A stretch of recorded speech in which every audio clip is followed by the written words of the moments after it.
Kami merasa ada kejanggalan pada saat pers rilis di Bapak saya bukan orang yang tertarik dengan batu akik dan Anak kandung ungkap kejanggalan pembunuhan Pasutri di Tulungagung, bantah mendiang ayahnya hobi batu akik. Kedua anak kandung korban pembunuhan pasangan suami istri di desa Kecamatan Ngantru, Kabupaten Tulungagung buka suara adanya kejanggalan dalam kasus pembunuhan orang tuanya itu. Hal itu diketahui dari unggahan akun Instagram @hotmanparisofficial. Kedua anak kandung Pasutri itu meminta bantuan hukum pengacara kondang Hotman Paris. Dalam video tersebut, terlihat dua anak Pasutri Tri Suharno dan Ning Rahayu, yakni Gustama dan Nabila. Keduanya mengatakan merasa ada kejanggalan dengan keterangan pelaku ketika pers rilis di Polres Tulungagung. kami merasa ada kejanggalan pada saat pers rilis di Polres Tulungagung atas keterangan pelaku yang mengatakan bapak saya memiliki hutang pembelian batu akik senilai 250 juta pada tahun 2021 dan tidak membayar sama sekali. Padahal sama sekali tidak ada bukti transaksi, saksi maupun barang bukti batu akik. Bapak saya bukan orang yang tertarik dengan batu akik dan kami yakin bapak kami tidak pernah memiliki barang seperti cincin atau batu akik tersebut. Gustama menjelaskan bahwa almarhum ayahnya tidak suka dan tidak tertarik dengan batu akik seperti yang disampaikan tersangka Edi Purwanto ketika pers rilis.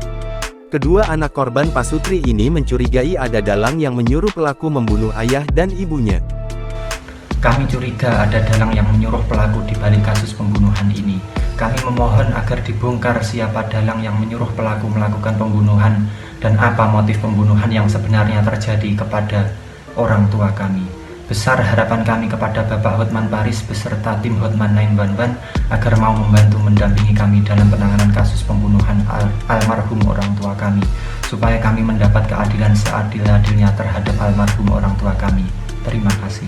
Sebelumnya diberitakan, pasangan suami istri Tri Suharno, 55, dan Ning Rahayu, 49, ditemukan tewas di rumahnya di Jalan Raya Ngantru depan SMPN 1 Ngantru, Desa Kecamatan Ngantru, Tulungagung, Jawa Timur, Kamis tanggal 29 Juni tahun 2023, malam. Hasil olah tempat kejadian perkara TKP, keduanya meninggal diduga karena dibunuh di ruang karaoke keluarga. Saat ditemukan, ada jeratan kabel mic di leher mereka. Sementara tangan Suharno dalam keadaan terikat. Tetangga sekaligus teman Suharno, Subandri, 55, mengatakan korban sempat memesan kambing untuk kurban. F alias Glowo, 44, pelaku pembunuhan pasangan suami istri di Kabupaten Tulungagung, Jawa Timur ditetapkan tersangka oleh kepolisian. Setelah sempat melarikan diri selama 2 hari, pelaku akhirnya menyerahkan diri ke Mapolres Tulungagung pada Sabtu tanggal 1 Juli tahun 2023. Jangan lupa subscribe, share, komen, dan like ya!